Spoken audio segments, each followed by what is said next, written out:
నమస్కారం. మీరు చూస్తున్నది అనేక వార్తలను మీకు అందిస్తున్న రుద్ర న్యూస్. సిద్దిపేట జిల్లా హుస్నాబాద్ అంబేద్కర్ చౌరస్తాలో మాల మహానాడు దళిత సంఘాల ఆధ్వర్యంలో గురువారం రోజున రాస్తారోకో చేపట్టారు. ఈ నెల 7వ తేదీ జిల్లెలగడ్డ సాంఘిక సంక్షేమ గురుకుల పాఠశాలలో అనుమానాస్పదంగా మృతి చెందిన విద్యార్థి వివేక్ కుటుంబానికి ప్రభుత్వం న్యాయం చేయాలని, మృతికి కారకులైన వారిని శిక్షించాలని డిమాండ్ చేశారు. స్థానిక మంత్రి పొన్నం ప్రభాకర్ గురుకుల పాఠశాలను సందర్శించి వివేక్ ఆటలు ఆడుకుంటూ ప్రమాదవశాత్తు మృతి చెందడం జరిగిందని మాట్లాడడాన్ని తప్పుబట్టారు. మంత్రి పొన్నం ప్రభాకర్ వెంటనే మాట్లాడిన మాటల్ని వెనక్కి తీసుకోవాలని వివేక్ తల్లిదండ్రులు డిమాండ్ చేశారు. అలాగే కుటుంబంలో ఒక్కరికి ప్రభుత్వ ఉద్యోగం 50 లక్షలు ఇవ్వాలని డిమాండ్ చేశారు.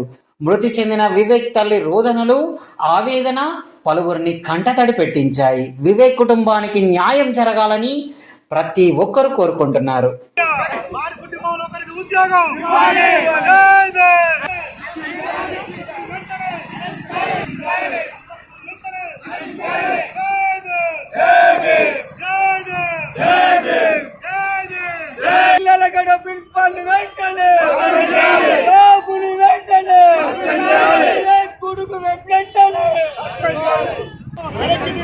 మంత్రి గారు వాక్యాలు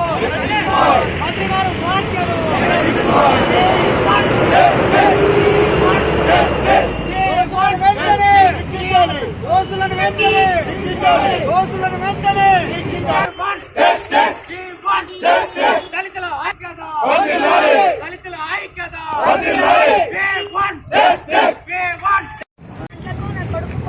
మాట్లాడిండు. మమ్మీ మంచిగా ఉన్నా అంటే మంచిగా ఉన్నా అన్న. టిఫిన్ చేసుకోవాలంటే జీరా రైస్ తిన్న మమ్మీ మంచిగా ఉన్నా. సరే మమ్మీ బాయ్ పెట్టేస్తున్నా, సార్ వస్తున్నాడు సీరియస్గా పెట్టేసిన తర్వాత మళ్ళీ 11 గంటలకి ఆయన ఫోన్ వచ్చిందట. దెబ్బ తాకింది మీ అబ్బాయికి, రండి తొందరగా అంటే ఆయన దెబ్బనే కదా అని నాకు కూడా చెప్పకుండా ఇంట్లోకి బయలుదేరి వచ్చేసరికి 20-30 మంది ఉన్నారట హాస్పిటల్లో. నా కొడుకు కనిపిస్తలేడట. ఏది నా కొడుకు అని ఇక్కడ ఉన్నాడు అని ఒక మూల పడేసి చూపిస్తురట. ఆయనకి ఏం చేయాలి అర్థం కాదు. ఆయన ఆపేసిండు, బయటకు ఏడ్చుకుంటూ వచ్చి తిట్టిండట. తిట్టేసరికి ఎక్కడో అక్కడ చంపేయండట. మళ్ళీ మా అల్లుడికి, చిన్న అల్లుడికి ఫోన్ చేసి, పసుపురంలో ఉంటాడు మా అల్లుడు, సీన్కు ఫోన్ చేసిండు. ఫోన్ చేస్తే ఆయన వచ్చిండు. ఏడు మామ వాడు అని అంటే అట్లా రూమ్ చూడిపోవా సీన్ అని చూసేసరికి లేడు. తీసుకుపోయి వెనక నుండి తీసుకుపోయి స్టెక్షన్లో పడేసారు. అక్కడ వేస్తే బయటికి తీయడానికి ఛాన్స్ ఉండదని వాళ్ళు దాంతో లేచేసారు. ఇటు వచ్చే వరకు కొడుకు లేడు హాస్పిటల్లో. స్టేషన్లో ఎట్టి కాక పడేసారు దిక్కులేని వాళ్ళగా. ఇప్పుడు వాళ్ళు కూడా ఏం రెస్పాన్స్ అయితే లేరు. ఇట్లా పొన్నం ప్రభాకర్ వచ్చి అనుమానాస్పదంగా జరిగింది అని మాట్లాడుతుండు. ఒక తల్లి గుండె కొత్త ఎట్లుంటో చెప్పదు. ఇప్పటి వరకు ఏం న్యాయం లేదు. వాళ్ళు చూపించేది ప్రూఫ్కు నా కొడుకు ఉన్నదానికి ఏం సంబంధం లేదు చెప్తా. వాళ్ళు గట్టు ఆడేసారు.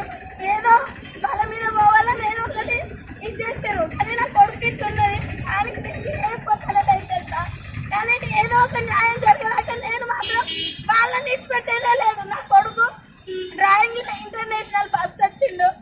మంచిగా చదువుకుంటుండు కదా అని నేను అందుకనే వచ్చిన. మాకు ఇట్లాంటి ఇంతకుముందు కేసులు ఉన్నాయి ఎట్లున్నాయో తెలియదు, కానీ మంచిగా అవుతుండు కదా అని నేను మంచిగా తోలిచ్చిన నా కొడుకుని.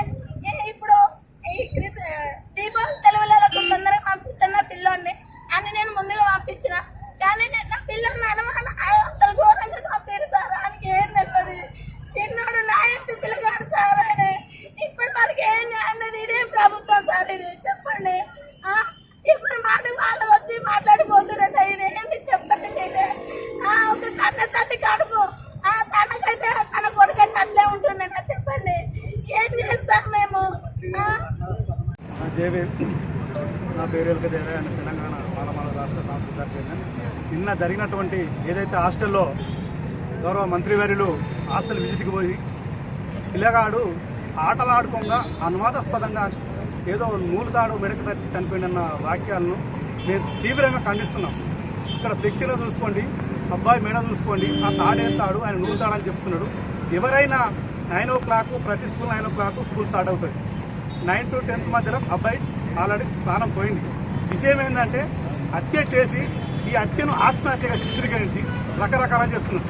మొన్న ఎస్సీ కమిషన్ చైర్మన్ వచ్చి దీన్ని డాటా తీసుకోవాలి, దీన్ని సీరియస్ తీసుకోవాలి, దీన్ని కలెక్టర్ గారికి తీసుకుపోయి వాళ్ళ కుటుంబానికి న్యాయం జరగాలి, దోషులు ఇద్దరి వారైనా కఠినంగా శిక్షించాలని చైర్మన్ గారు లక్కి వెంకట గారు స్పందించి మాట్లాడితే నిన్న వచ్చిన మంత్రి గారు పిల్లలు ఆడుకోగా నూలుతాడు మెడకు తొట్టుకొని కింద పడి చనిపోయిందని చెప్పడం విడ్డూరం.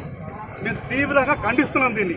మీకు ఏ రిపోర్ట్ రాలేదు, ఆల్రెడీ హాస్పిటల్లో ఉంది, పోలీసు వాళ్ళ ఎంక్వైరీ నడుస్తూనే ఉన్నది. ఇది ఏం చేయలేకుండా మంత్రి వారు నాకు తెలిసిందే వేదం, నేను చెప్పిందే వేదంతం అని స్టాఫ్ను వెనకేసుకొని ఇట్లా చేయడం మేము మాలమాడ పక్షాన, జాతీయ మాలమాడ పక్షాన మరియు అన్ని అగ్రకుల బీసీ ఎస్సీ ఎస్టీ మేళ తరఫున మేము తీవ్రంగా ఖండిస్తున్నాము. ఇక ముందు ఇట్లాంటి ఆలోచన జరగకుండా చూసుకోవాలి. అయ్యా మంత్రి గారు, మీరు నిన్న వచ్చి ఆ కుటుంబానికి ఏం న్యాయం చేసిరని ప్రెస్ మీట్ పెట్టడం మాకైతే ఏమర్థం కాలే. మీకు చిత్తశుద్ధి ఉంటే, ఈ దళితులపై చిత్తశుద్ధి ఉంటే ఆ కుటుంబానికి వెంటనే ఒక 50 లక్షల ఎక్స్గ్రేషియా చెల్లించండి. మరియు ఆ యొక్క కుటుంబంలో ఒక వ్యక్తికి గవర్నమెంట్ ఎంప్లాయీ ఉద్యోగం ఇప్పించండి. మా కుటుంబానికి సరైన న్యాయం చేసేదాకా మా పోరాటం ఆగదు. అదేవిధంగా రేపు రాబో రోజుల్లో మాకు సరైన న్యాయం జరగనట్టయితే మీ క్యాంప్ ఆఫీస్ ముట్టడికి కానీ, మీ అసెంబ్లీ ముట్టడికి కానీ మేము వెనకాడగా పోమని చెప్పేసి ఈ అడుగు బలిగ వర్గాల పక్షాన, మా దళిత కుటుంబాల పక్షాన హెచ్చరిస్తున్నాం, సవాల్ చేస్తున్నాం. దయచేసి ఖబర్దార్, దోషులు ఎంతటి వారైనా కఠినంగా శిక్షించేంత వరకు మేము నిద్రపోయలేదు, మిమ్మల్ని నిద్ర పట్టించేదని తీవ్రంగా ఖండిస్తున్నాం.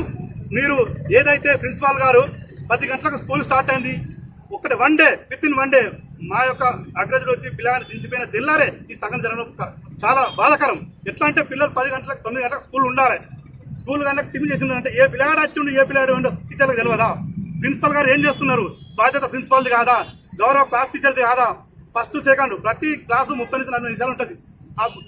9 నుంచి 10 గంటల వరకు ఏ టీచర్ ఉంటుంది, ఆ టీచర్ ఎక్కడ వెండు? దయచేసి రిజిస్టర్ చెక్ చేయండి, ఏ సార్ ఉన్నారో చెక్ చేయండి. ఇలా దోషులు ఖచ్చితంగా దొరుకుతారు.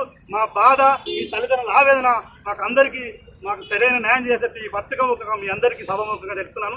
జై భీమ్. సందర్శనలో భాగంగా మంత్రి గారు ఒక ప్రకటన చేయడము చాలా బాధ అనిపించింది.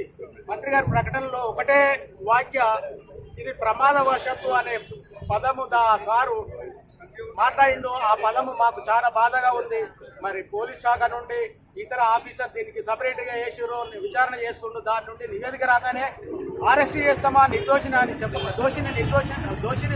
అరెస్ట్ చేస్తామని చెప్పకుండా ఇది ప్రాథమికంగా జరిగిన అటువంటి ఆటలో భాగంగా ఆడుకున్న ఉరిపడ్డదనే సారు ఆ మాట అన్నందుకు మాకు బాధ కలిగింది. ఈ బాధ తల్లిదండ్రులకు ఇంకా ఆవేదన కలిగింది. పిల్లవాడు చనిపోయి ఒక్క బాధ కలిగితే ఆ సారు మాట్లాడిన మాటతోటి, ఆ వాక్యతోటి తల్లిదండ్రులకు, ఇతర ప్రజలకు కూడా ఇది అర్థమవుతుంది. ఈ ప్రజలు కూడా అర్థం చేసుకుంటారు సార్ ఏం మాట్లాడిండు, ఏం జరిగింది అక్కడ అనే కోణం నుండి కూడా అర్థం చేసుకుంటారు. సార్ మీరు ఈ మాటలు, వాక్యాలు వెనకకు తీసుకోండి. ఒక సాధారణ వ్యక్తిగా మాట్లాడుతున్నా, మా ఇంటి పక్క పొట్టు ఒక సాధారణ వ్యక్తి అంటాడు. అరే అక్కడ జరిగిన దానికి సారు గట్ల మాట్లాడినది ఒక మంత్రి హోదాలో ఉండాలని వచ్చనేస్తుడు సాధారణ వ్యక్తి. అట్లాంటప్పుడు తిరిగి ఈ మాటను మంత్రి గారు తిరిగి వ్యాఖ్యలు వెనకకు తీసుకోవాలి. ఒకటి, ఆ కుటుంబానికి న్యాయం చేయాలి. ఎవరైతే హత్య చేసిరో వాళ్ళని తప్పనిసరి శిక్షించాలని నేను ప్రభుత్వాన్ని డిమాండ్ చేస్తున్నాను. మరి గత వారం రోజుల క్రితం వివేక్ అనే విద్యార్థి చనిపోవడం జరిగింది. మరి ఈ చనిపోవడం విషయంలో విద్యార్థి నాయకుల పక్షాన మేము ఆ రోజు కూడా ధర్నా చేయడం జరిగింది. అప్పుడు గౌరవ ఏసీపీ గారు వచ్చి మనకు విచారణలో చేస్తాం, ఖచ్చితంగా న్యాయం చేస్తామంటే మనం ధర్నా కూడా వెనక్కి తీసుకోవడం జరిగింది. అయినా కూడా గౌరవ మంత్రి గారు నిన్న రోజున వచ్చి మరి విచారణలో ఉండగా మరి ప్రమాదవశాత్తు విద్యార్థి చనిపోవడం అనడం అనేది చాలా ఖండిస్తున్నాం మేము విద్యార్థి విభాగం పక్షాన. ఎందుకంటే ఆ విద్యార్థి యొక్క తల్లిదండ్రులను ఇంతవరకు కూడా భరోసా ఇచ్చి కూడా ఆదుకోవడం కూడా జరగలేదు. విచారణలో ఉన్న సంగతిని మీరు మర్చిపోయి మరి ఎలా అంటారని మేము విద్యార్థి నాయకుల పక్షాన మేము మంత్రి గారిని కోరడం జరుగుతుంది. ఇప్పటికైనా మీరు విచారణ చేసి ఆ యొక్క తల్లిదండ్రుల యొక్క కడుపు కోతకు మీరు భరోసాగా ఉండి వారి యొక్క బాధను తగ్గించాలని మనస్ఫూర్తిగా కోరుకుంటున్నాము. అలాగే ఈ గురుకుల పాఠశాల యొక్క ప్రిన్సిపాల్ వెంటనే సస్పెండ్ చేయాలి. ఇంతవరకు కూడా ఆమె మీద చర్యలు తీసుకోకపోవడం అనేది ఖండిస్తున్నాము. ఎందుకంటే ఒక స్కూల్లో మనం అన్ని నమ్మకంగా మన పేద విద్యార్థులం కాబట్టి మంచిగా చదువుకోవాలని మనం ఒక ఆలోచనతో పంపిస్తున్నాము. విద్యార్థులకు ఎలాంటి మీరు భరోసా ఇస్తారు భవిష్యత్తులో? ఇలా అయితే ఎంతో మంది కూడా గురుకుల పాఠశాలలు పంపించడానికి కూడా ఆలోచిస్తారు. కాబట్టి ప్రభుత్వం వెంటనే సమగ్ర చర్యలు చేపట్టి వీటి పట్ల ఇంకోసారి జరగకుండా ఏ తల్లిదండ్రులు కూడా ఇలాంటి బాధ రావద్దని మనస్ఫూర్తిగా కోరుకుంటున్నాం. తారీఖు నాడు వివేక్ అనే స్టూడెంట్ గురుకుల పాఠశాలలో అనుమానాస్పదంగానే చనిపోయారని చెప్పేసి వాదన. అది అనుమానాస్పదం కాదు, ఎందుకంటే విద్యార్థి యొక్క మెడకు ఉన్నటువంటి ఈ యొక్క తాడుకు అక్కడ డ్రిల్కు ఉన్నటువంటి ఆ తాడుకు సంబంధం లేకుండా ఉంది. ఇప్పటికి కూడా ఎలాంటి పోస్ట్ మార్టం రిపోర్ట్ రాకుండా, అదేవిధంగా మంత్రి గారు కూడా నిన్న వచ్చి ఏదో కొంచెం నామకవాసుగా మేము వచ్చి సందర్శించినాము, మేము వచ్చి ఓదార్చినాం అనే విధంగా మాట్లాడడం చాలా బాధాకరం. విద్యార్థుల యొక్క తల్లిదండ్రులకు వారికి భరోసా కల్పించి గవర్నమెంట్ తరఫున 50 లక్షల రూపాయల ఎక్స్గ్రేషన్ ప్రకటించి వాళ్ళ కుటుంబానికి ఒక ప్రభుత్వ ఉద్యోగం కల్పించి, అదేవిధంగా ఆ యొక్క హాస్టల్లో ఇలాంటి సంఘటనలు జరగకుండా, ఈ యొక్క విద్యార్థి కూడా ఆపద రాకుండా ప్రతి ఒక్క టీచర్ల పైన కానీ ప్రిన్సిపాల్ గారి పైన కానీ ప్రభుత్వం కఠిన చర్యలు తీసుకొని ఈ యొక్క సంఘటనకు కారణమైనటువంటి వారిని ఖచ్చితంగా ఖండించి వారికి తగిన శిక్ష వేయాలని పేరెంట్స్ కమిటీ పక్షంగా మేము డిమాండ్ చేస్తా ఉన్నాం.